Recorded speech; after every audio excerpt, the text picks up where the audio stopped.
You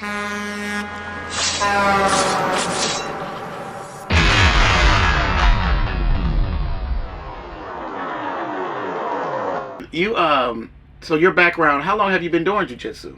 So I've been training jiu-jitsu for like 15-ish years now. Right. I started in 8th grade. First time I ever trained. Funny story.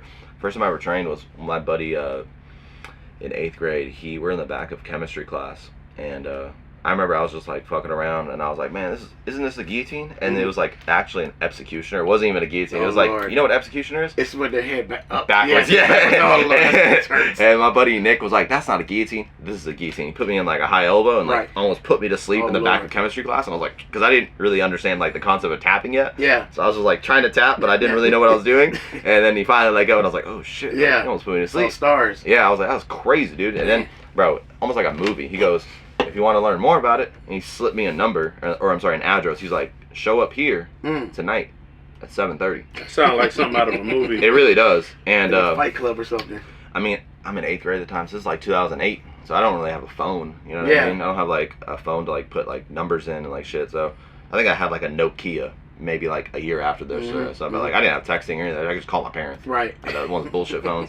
So he just slid me the address, and somehow I convinced my mom to take me there. And it was just some dude's house. This guy named Tony. He's this fucking Italian guy. Out of his garage. Yeah, in his basement. He actually had like a gym in his basement. He was pretty well off actually, so he had a pretty nice house. His son trained. His son fucked me up, dude. Bad. Like I got my ass kicked so bad that first day. First day. Hell yeah. So it was like MMA. It wasn't like just jiu-jitsu. Okay. So we were doing everything.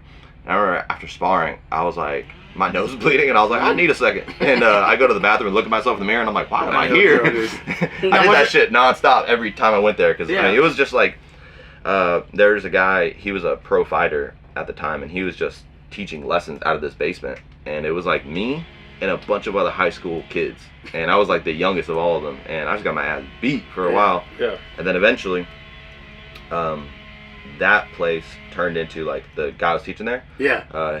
He had a guy who opened up a gym. That was Coffee BJJ. That's where I first started training in Clarksville. It was like the first jiu-jitsu gym in there. Yeah. And I went and trained like jiu-jitsu and MMA there for a few years, and then I ended up moving on to Atlanta, and then ended up later moving on to like where I'm Now, now. was that gi or no gi, or I mean, what was that situation? In the basement? Yeah. It was all no gi and Like, MMA. kind of like a no gi MMA. Okay. Yeah, mostly MMA. Like I was doing a lot of striking. I started jiu-jitsu for MMA, so I did striking from 14 up until 18 for like 4 years. I did a smoker, bro. I did a Muay Thai smoker after like 3 weeks of training. Now, what is that? A Muay Thai smoker is like an exhibition match. Like it doesn't go on the record. It's like I think it's unsanctioned. So I forget exactly. Is like this on tape? I can try to find it, but this is like my middle school or like freshman year or some shit. Yeah. And yeah, dude, I was like 14 and I fought a 24-year-old man. Okay. He was like 4-2, and he beat the brakes off me. I'll never forget, like, the first punch he landed, he just threw a jab, and I had been in so many fights growing up, I never got hit for real by someone who knew what they were doing. Right. And, bro, it was like immediate, boom, my head whiplash back, and I was like, dang, like, I think I got a concussion from that alone. Damn. I ended up just getting my ass beat for 3 rounds, and then halfway through the fight, they realized I was 14. They didn't look at my ID. I was just about to say, like, it's kind of illegal. Yeah, I look like where a is man. this legal at, man? Bro, this was actually in Hard Knocks MMA down the road in Kennesaw. Well, you sure you want to talk about that? They're out of business now. they went under a long time ago. But they realized you was 14 halfway after through, the 3rd round. after the second ass beating. Yeah, and they like tried to stop it, and I was like, nah, I'm good, man. And they kept it going for a little bit, and then eventually near the end, I was just getting my ass beat. They're like, all right, no, for real, stop it. Like, and then I was doing all right in the sense of like, for someone who trained for 3 weeks and I was a child, like I think I cracked his ribs with a body kick. Oh, nice.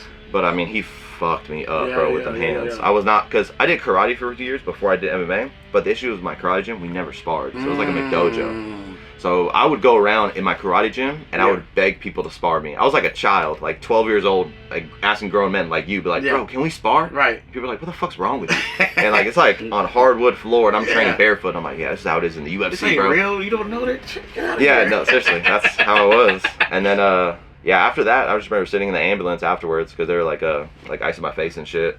And they were like, man, you probably won't do another fight again, huh? And I was like, no, I'm definitely gonna do that shit. This is awesome, dude. I'm about this life, dude. Yeah.